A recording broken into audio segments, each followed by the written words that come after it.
How many crises are we facing from immigration, inflation, you name it? Unconstitutional mandates, how about that? But here's one that we're not talking about. The war on energy. You're feeling it, we're all feeling it, the pain at the pump, right? It still seems that the ones getting hurt by all of the problems out there are, of course, the less fortunate in this country. Folks that aren't financially stable. And what are the elites doing about it? Not much when it comes to the Biden regime. In a recent article, my next guest was featured, and he's a Project 21 member and an advisor to the U.S. Commission on Civil Rights under President Trump. Michael Austin, he says, about this war on energy as it is a war on the poor. In the article, he says, in mid-February, President Biden vowed to work like the devil to bring gas prices down. Since then, his transportation secretary repeatedly tells Americans to buy an electric vehicle, while the president pleads with foreign governments, including Iran and Venezuela, to produce and export oil to the U.S. Joining me now to discuss the judge's qualifications and a possible war on energy if she were appointed to the highest court in the land, Michael Austin, again a member of Project 21. Michael, thanks for coming on the program. I was trying to pay attention and listen the best I could to these hearings today. And all I'm thinking about is what I paid when I filled up my tank today, or what I paid when I went to the grocery store last night. And I'm thinking at some point or another, every type of major issue we're facing right now makes its way to the highest court. We're waiting to see what happens with Roe v. Wade and abortion. We're waiting to see what happens with gun control and gun rights later this year. And eventually there will be a case that's going to make it in front of her, if she's appointed, and the rest of the justices, that will affect energy and the energy industry in America, because we see what the Biden regime is doing. They are going to ram the Green New Deal down our throats, whether we like it or not. And so in your investigating and looking into Miss Brown Jackson, what did you guys find out about her? Is she an activist when it comes to the Green New Deal? Well, Dan, when the framers created the U.S. government under the Constitution, they considered the judicial branch, as well as the Supreme Court, to be, quote, the least dangerous branch in U.S. government. But today, Democrats have now turned it into the most destructive branch in U.S. government. They want to push this non-elected body to approve all of their agenda items that they know they couldn't get past, with American approval. Right. And I think, unfortunately, Judge Jackson is cut from the same cloth. She has a history of under-sentencing crime, being soft on it. She has a history of supporting race and gender baiting theories like critical race theory that's being pushed on our children. And I think if she's going to be confirmed to the Supreme Court, she's going to push that body well beyond what our original framers had intended at America's founding.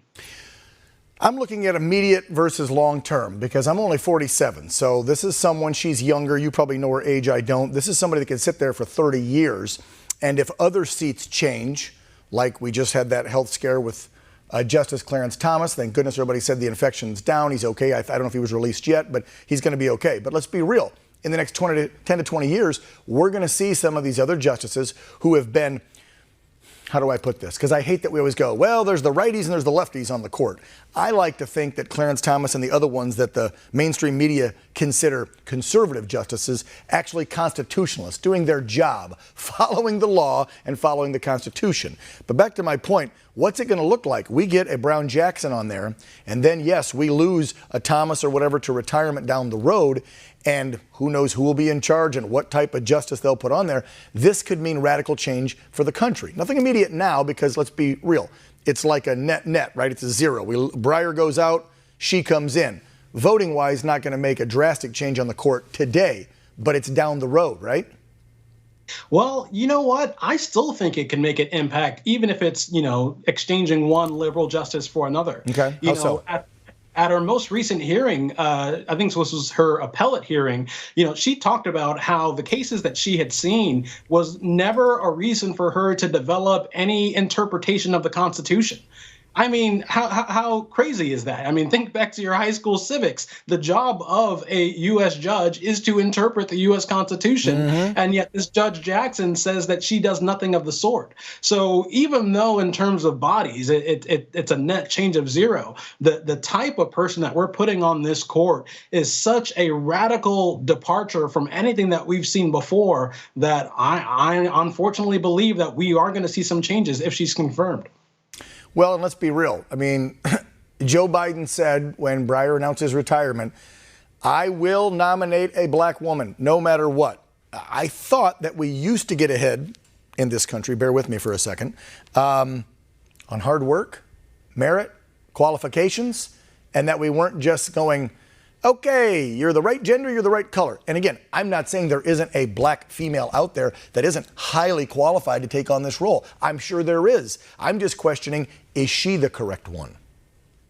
You're right. Are we allowed to do that? Can I do that as a white male, or does that make me racist and sexist? You can do whatever you want. It's a free country, and that's the beauty of it. Last time we checked, Michael, I don't know. But you're exactly right. Let's put aside the fact that Judge Jackson has a massive history of disregarding the rule of law. You know, the fact that Joe Biden came out and said that I'm going to fill the Supreme Court vacancy based off of a politically favored skin tone and reproductive organs, that's just offensive. I mean, it's so offensive. It's just as bad as the 100-year-old racist rhetoric that we would hear from the Klan. Both the progressives of yesteryear and the progressives of today are both speaking to a bigotry of low expectations. Right. That is that minorities and women, they can't get ahead until we lower our expectations to help them up. Well, don't forget, Joe Biden's also the one that didn't want schools integrated because he didn't want his kid going to school in a racial jungle, as he put it. And he said that Senator Byrd, a KKK Klansman member, was one of his best friends and he admired him. So we know where Joe stands. Michael Austin, Project 21 member, thank you so much for coming on Real America. Appreciate you. Thanks, Dan. Have a good one. You too.